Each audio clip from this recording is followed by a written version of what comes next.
Hello అండి, ఎంత రుచికరమైన మెంతిపప్పు ఎట్లా చేయాలనేది చూపిస్తాను, చూసేయండి. అందరికీ తెలిసి ఉంటుంది కానీ నా స్టైల్లో చేస్తాను. కావలసిన పదార్థాలు: బ్యాళ్ళు, మెంతాకు, టమోటాలు, ఆనియన్స్, కొత్తిమీర, కరివేపాకు, ఎండుమిరపకాయలు, వెల్లుల్లి. దీంట్లో మెయిన్ వచ్చి మెంతులు అనమాట. మెంతులు అయితే చూసేసుకోండి, ఎక్కువ వేసుకోవద్దండి, చేదొస్తుంది.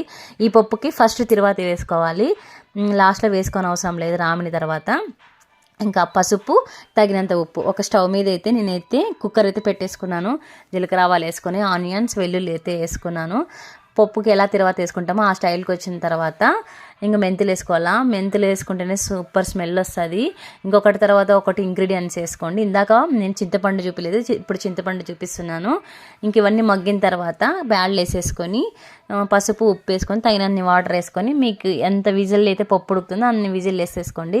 ఇంకా రామేసుకుంటే సూపర్ టేస్టీగా ఉంటుంది. సేమ్ హోటల్ లాగానే ఉంటుంది. Bye bye.